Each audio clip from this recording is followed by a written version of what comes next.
de plusieurs manières. C'est-à-dire que, dans un sens, plusieurs fans diront c'est intéressant parce que cela va nous permettre de nous reconstruire et d'avoir une équipe qui va finalement se détacher du Messi, on peut dire ça comme ça, parce que c'était un homme qui construisait le jeu, c'était un homme qui allait vers l'avant, on reposait tous nos espoirs sur lui. Dès que quelque chose n'allait pas, on nous passait la balle à Harry Kane et vas-y, quelque chose, mais aussi, dans un autre point, il est mal vécu parce que c'est un grand pilier qui s'en va. C'est-à-dire que on perd pour un peu plus de 100 millions d'euros. Donc on s'en sort avec un beau chiffre pour à peine un an de contrat qui lui reste. Donc on va pouvoir rebâtir une équipe, ça c'est la première avis. Le deuxième avis c'est on sera irremplaçable. Comment on va faire? Donc il y a un peu de défaitisme finalement, mais aussi beaucoup d'optimisme chez certains. Personnellement, je pencherais plus du côté de l'optimisme. C'est pas parce qu'on perd un joueur qu'on perd une équipe. On va essayer de reconstruire, avoir la suite finalement. Toi, Timothée, par rapport à ce départ-là, toi tu le vois comment, le départ d'Harry Kane chez les Spurs après tout le parcours qu'il a réalisé? Je serais plutôt optimiste en vérité parce que son départ il arrive au moment où justement il y a une sorte de renouveau à Tottenham. Il y a un nouveau coach qui est arrivé avec des idées déjà bien marquées. On l'a vu notamment contre le Barça et même dimanche dernier contre Brentford.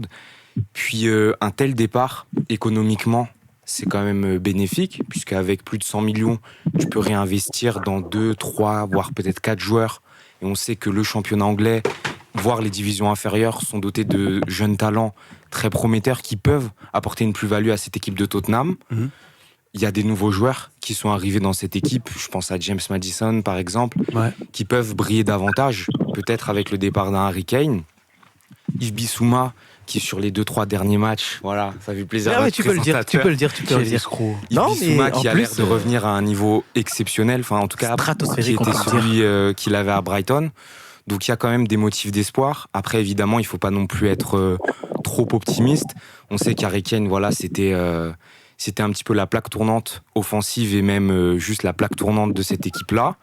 Donc voilà, il va falloir, je pense, attendre un petit peu, voir qui va prendre sa place, comment ça va se passer, mais je pense que d'ici 1 ou 2 ans, si tout va bien, qu'on recrute intelligemment, il n'y a pas de raison que Tottenham ne puisse pas accrocher un top 4, peut-être une coupe, ou en tout cas, il n'y a pas de raison que Tottenham ne puisse pas se pérenniser en Angleterre. Avant que je revienne vers Maxime Abdou, par rapport au départ d'Harry Kane, est-ce qu'on est sur des conséquences positives ou négatives pour l'avenir de Tottenham ? Pour l'instant, je te dirais ni l'un ni l'autre. Juste, tu es dans l'obligation de te réinventer. Et surtout, il faut pas oublier aussi que tu as perdu Hugo Lloris sur ce mercato. Donc, tu as perdu ton capitaine et ton vice-capitaine, Harry Kane. Donc, il y a 2 choses. La première, c'est qu'il doit y avoir l'émergence de nouveaux leaders, de nouvelles personnalités qui vont être la figure du Tottenham d'aujourd'hui et de demain. Et aussi l'émergence de nouveaux talents. Parce que on le sait, Tottenham, sur facilement les 10 dernières années, ils ont révélé énormément de joueurs, c'est peut-être même le club anglais qui en a révélé le plus à mon sens avec Chelsea. Donc moi je demande à voir ce que ça va donner. Est-ce que Heung-min Son sera à la hauteur en tant que capitaine? Moi j'ai des doutes, mais chacun fera son avis. Yves Bissouma aussi, qui est en train de retrouver son niveau de Brighton. Arrête de hocher la tête comme ça, c'est énervant. C'est vrai. Oui, c'est vrai, mais il est quand même à Tottenham, rassure-toi. Vous n'avez pas voulu mettre l'argent pour aller à Liverpool. On est des radins, que tu que je te dise. Non, franchement, Tottenham, il y a quand même beaucoup de choses enthousiasmantes, et surtout Ange Postecoglou, qui part quand même sur un management assez proche de ce que faisait Mauricio Pochettino, c'est-à-dire un style assez paternaliste. Là, dans un premier temps, là, ce que moi j'ai observé de loin, c'est qu'il a quand même remis pas mal de joueurs en confiance aussi. Et ça peut servir. Davinson Sanchez, par exemple. Exactement. Et il est aussi dans une phase où il essaye de réduire son effectif. Forcément, t'as pas de Coupe d'Europe, donc t'as moins besoin d'avoir un effectif pléthorique. C'est beaucoup plus simple de jouer une saison où t'as juste la Première Ligue et les coupes à jouer avec un effectif un peu réduit. Et si tu te qualifies pour les Coupes d'Europe, là, tu vas aligner l'argent. C'est ça. Pas forcément, mais juste, tu vas aller faire les retouches qui s'imposent, tu vois. Pas forcément des recrues onéreuses ou quoi.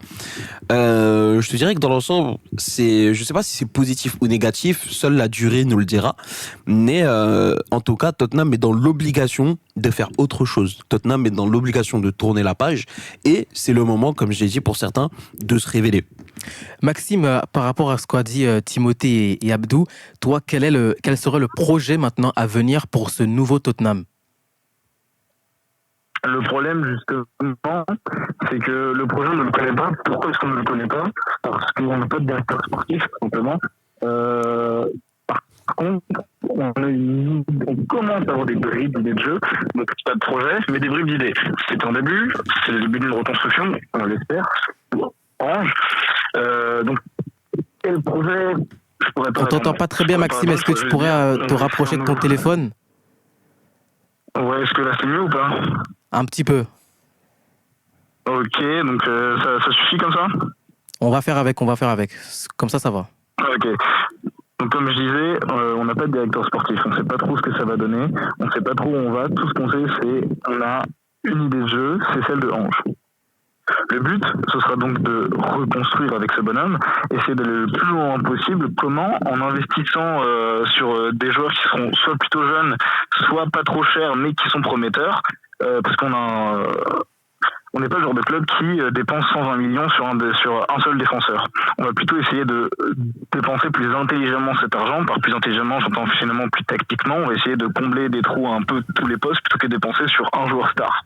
Donc notre objectif sera de dépenser l'argent qu'on a obtenu un petit peu partout, sur un peu tous les postes, et essayer de voir ce qu'on peut faire avec des jeunes.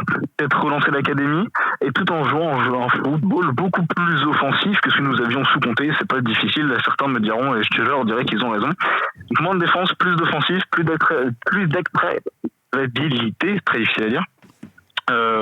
Football popcorn finalement. Son objectif sera un meilleur jeu avec de la jeunesse, je dirais. Et par rapport à Tottenham, toi, qui tu choisirais comme remplaçant d'Harry Kane? Il y a souvent eu le nom de Jonathan David qui a été cité plusieurs fois. Toi, est-ce que tu ferais confiance à Richarlison pour ce renouveau-là, ou tu déciderais d'aller, voilà, Abdou qui fait un petit peu la moue, est-ce que tu déciderais d'aller vers un autre profil? Bah, on a aussi Orban qui a été cité pas mal de fois. Personnellement, j'avoue que je n'ai pas forcément d'avis. Je laisse toute confiance à Ange parce que celui-ci, j'aimerais voir d'abord, avant de donner mon avis, j'aimerais savoir quel football il veut proposer avec avec un numéro 9. C'est-à-dire que est-ce qu'il veut un 9 dans le profil Harry Kane? Dans ce cas-là, son remplaçant va être très très très difficile à trouver. Ou est-ce qu'il va vouloir un joueur qui sera largement différent? Dans ce cas-là, j'attends de voir ce qu'il propose et ce qu'il veut. Donc je n'ai pas de nom en tête. Je veux savoir ce que veut le coach, et en fonction de ce que veut le coach, là on pourra donner une réponse. Là, donner une réponse avec, en comptant les matchs de pré-saison, on a environ 4-5 matchs de Ange, donc un match sans Harry Kane, on ne sait pas trop ce qu'il va faire sans lui, on ne sait pas trop quels seront ses plans. Donc, en fonction de ses plans, faudra donner un nom, mais là je pense que c'est trop tôt pour dire. Mais Jonathan David me semble être à voir, pourquoi pas. Je n'ai aucune idée, honnêtement. Ça peut être un bon profil, assez mobile et qui peut se déplacer sur les côtés, même si je pense que pour lui, il lui faudrait un neuf de métier à ses côtés. Timothée, par rapport à Tottenham, toi, tu préconiserais quel remplaçant pour succéder à Harry Kane? C'est compliqué parce Justement, que oui, bien sûr. c'est vrai que c'était un profil particulier qui est peut-être unique en Europe à l'heure actuelle. Est-ce qu'il faut le remplacer? Est-ce que tu le remplaces avec un joueur, avec deux joueurs? Est-ce que tu joues avec deux attaquants de pointe, un seul? Moi, je pense que Richarlison, même s'il a des qualités, ça c'est indéniable, c'est pas assez. Ouais. C'est pas assez puisque Tottenham, voilà, c'est un club, on les charrie beaucoup, mais pour moi, c'est un club qui doit jouer le top 4, qui doit accrocher l'Europe, peu importe la compétition européenne, mais qui doit accrocher l'Europe chaque saison. Et je suis pas sûr que Richarlison t'offre ces garanties-là, t'offre ces 15-20 buts en première ligue dont t'aurais besoin en tant que numéro 9 d'un bon club anglais. Jonathan David, ça peut être intéressant, c'est peut-être le club qui peut lui permettre de franchir un palier dans sa carrière, et ça peut apporter, ça peut contribuer à ce renouveau que Tottenham est en train de mettre en place. J'ai pas énormément de noms en tête, j'en ai pas, mais Son buteur, je sais pas si ça marcherait, je suis pas sûr. Mais déjà, je pense que le plus important pour le nouveau coach de Tottenham, pour son staff et même pour l'équipe, c'est de travailler avec ce qu'il y a déjà, la matière que tu as déjà en ta possession, et pourquoi pas se renforcer peut-être lors du mercato hivernal, quand tu auras déjà pu constater sur 4-5 mois comment ton équipe évoluait, quelles étaient ses forces, quelles étaient ses faiblesses. Pour toi, Maxime, la dernière question, toi, quelle saison tu vois aujourd'hui chez les Spurs? Est-ce que tu penses que Tottenham est capable d'aller chercher une coupe, ou le mieux, c'est d'assurer une qualification dans une compétition européenne? Question difficile parce qu'on est en pleine reconstruction. Donc à partir de là, qu'est-ce que veut dire reconstruction? Reconstruction dit base instable, dit match instable. On aura forcément des désillusions, des contre-performances.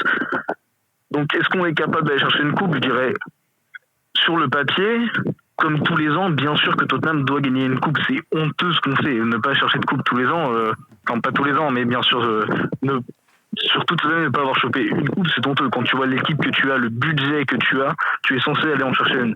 L'objectif de dire qu'on est censé avoir une coupe, bien sûr qu'on est censé en avoir une. Mais est-ce qu'on est prêt? Ça, je suis pas sûr parce qu'on est beaucoup trop instable. Est-ce que Ange sonnera la révolution?